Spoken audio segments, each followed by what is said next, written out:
Selamat pagi anak-anak Ibu. Pagi, Bu. Bagaimana kabarnya hari ini? Baik. Sudah sarapan? Sudah. Oke, hari ini kelas 5 dan kelas 6 bergabung menjadi satu kelas karena kebetulan guru kelas 5 tidak dapat hadir. Nah, untuk itu kelas 5 bergabung belajarnya dengan kelas 6.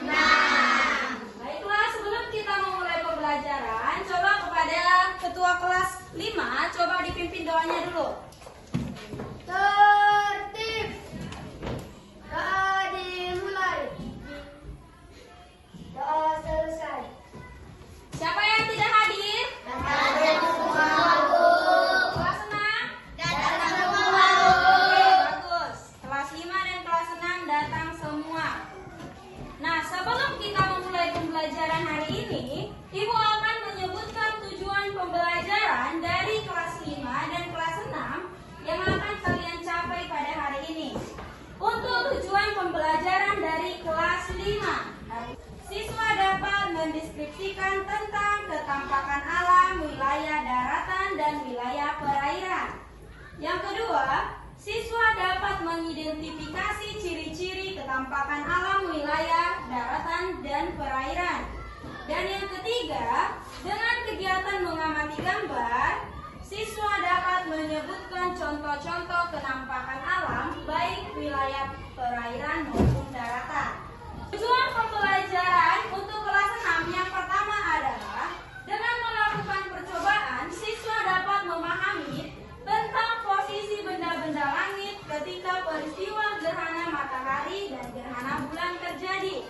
Yang kedua, dengan melakukan pengamatan, siswa akan lebih memahami tentang peristiwa gerhana.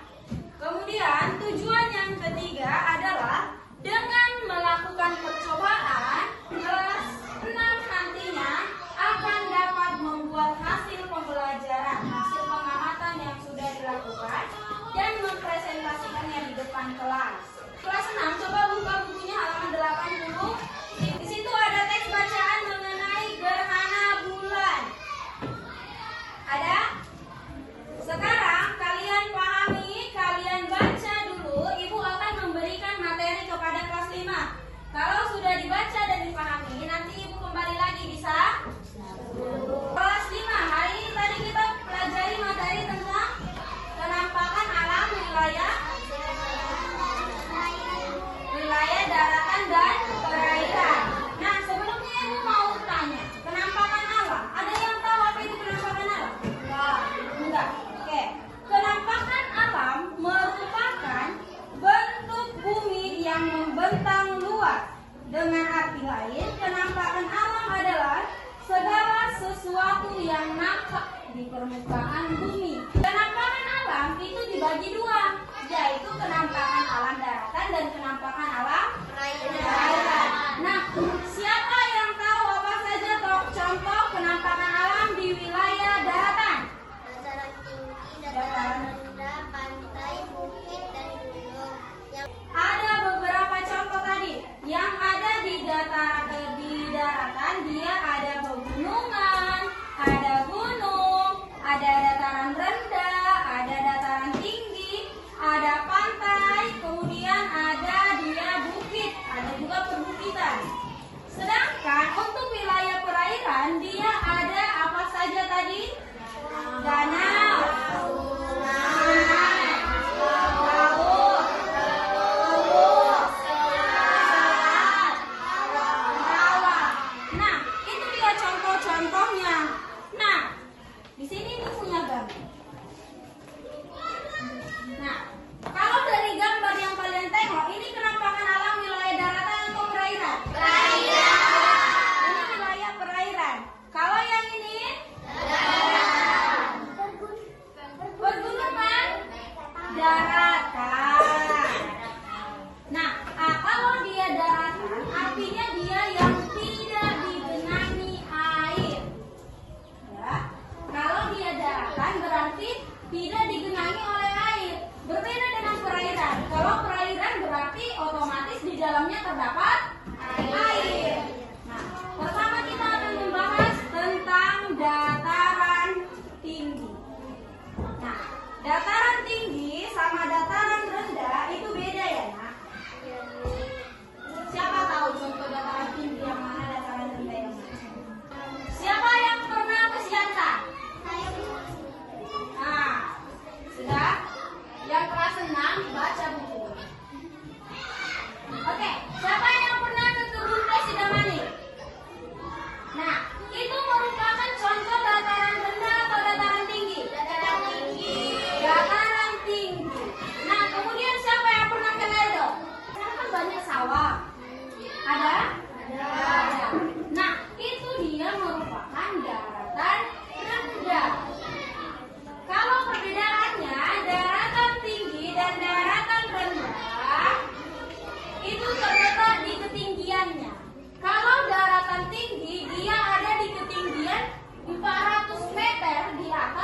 laut.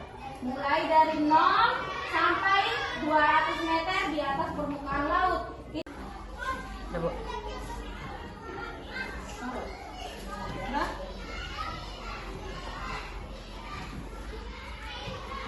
Oke, kelas 5. Hari ini tadi kita pelajari materi tentang penampakan alam wilayah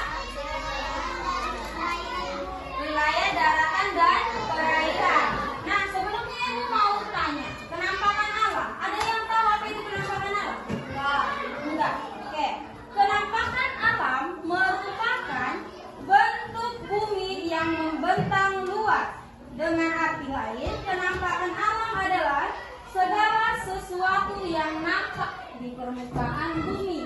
Jadi kalau dikatakan apa itu penampakan alam itu segala sesuatu yang kita tengok di permukaan bumi, yang bisa ditengok dengan mata telanjang, jangan langsung matanya bisa tengok ya. Paham? Paham. Nah, penampakan alam itu dibagi dua, yaitu penampakan alam daratan dan penampakan alam perairan. Nah, siapa yang tahu apa saja contoh penampakan alam di wilayah daratan? Dataran tinggi, dataran rendah, pantai, bukit, dan gunung. Yang perairan, danau, sungai, laut, teluk, selat, dan rawa. Oke, ada beberapa contoh tadi. Yang ada di daratan dia ada pegunungan, ada gunung, ada dataran rendah, ada dataran tinggi, ada pantai, kemudian ada dia bukit, ada juga perbukitan. Sedangkan untuk wilayah perairan dia ada apa saja tadi? Danau, sungai, laut, teluk, selat, rawa. Nah, itu dia contoh-contohnya. Nah, di sini ini punya gambar. Nah, kalau dari gambar yang kalian tengok, ini penampakan alam wilayah daratan atau perairan? Perairan. Ini wilayah perairan. Kalau yang ini? Pegunungan? Daratan. Nah, kalau dia daratan, artinya dia yang tidak digenangi air. Ya. Kalau dia daratan berarti tidak digenangi oleh air. Berbeda dengan perairan. Kalau perairan berarti otomatis di dalamnya terdapat air. Nah, pertama kita akan membahas tentang dataran tinggi. Nah, dataran tinggi sama dataran rendah itu beda ya, Nak? Siapa tahu contoh dataran tinggi yang mana, dataran rendah yang mana? Dataran tinggi yang mana kita? Dataran tinggi yang mana? Siapa yang pernah ke Siantar? Nah, sudah? Yang kelas 6 baca buku. Oke, siapa yang pernah ke Kebun Teh Sidamani? Nah, itu merupakan contoh dataran rendah atau dataran tinggi? Dataran tinggi. Dataran tinggi. Nah, kemudian siapa yang pernah ke Ledong? Ke Ledong? Tahu Ledong? Nah, siapa yang pernah di sana? Di sana kan banyak sawah. Ada? Ada. Nah, itu dia merupakan daratan rendah. Kalau perbedaannya daratan tinggi dan daratan rendah itu terletak di ketinggiannya. Kalau daratan tinggi dia ada di ketinggian 400 meter di atas permukaan laut. Diukurlah dia 400 meter ada laut, diukur 400 meter ke atas itulah baru dia dataran tinggi. Sementara kalau dia untuk dataran rendah, dia ini ketinggiannya hanya 200 meter di atas permukaan air laut. Mulai dari 0 sampai 200 meter di atas permukaan laut. Perairan tadi contohnya ada danau. Pernah ke danau? Pernah. Di mana ada danau? Danau Toba. Nah, danau yang terkenal di Sumatera Utara itu Danau Toba. Nah, danau itu merupakan genangan air yang sangat luas dan dikelilingi darat. Yang kedua, ada sungai. Sungai itu merupakan aliran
tertutup.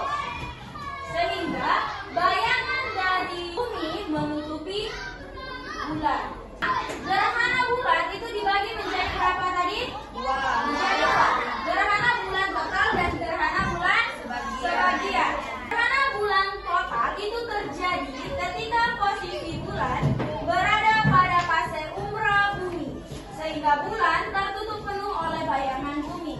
Kalau umbra itu berarti bagian yang gelap, sementara penumbra itu dia bagian yang terang, yang terkena pantulan cahaya. Buka bukunya halaman 95. Perbedaan dari gerhana bulan dan gerhana matahari itu terletak pada posisinya antara bulan, bumi, dan matahari. Hanya yang tiga ini yang berubah tempat, maka terjadi perbedaan gerhana. Ibu mau kalian bentuk satu kelompok 4 orang. Bentuk kelompoknya berapa? Coba kalian lakukan percobaan tentang bagaimana posisi benda-benda langit ketika gerhana bulan terjadi. Ini kita menggunakan dari senter HP sebagai matahari atau sumber cahaya. Kemudian ini bola sebagai bulan. Kemudian globe sebagai bumi. Kalian lakukan percobaan tentang bagaimana proses gerhana bulan total terjadi.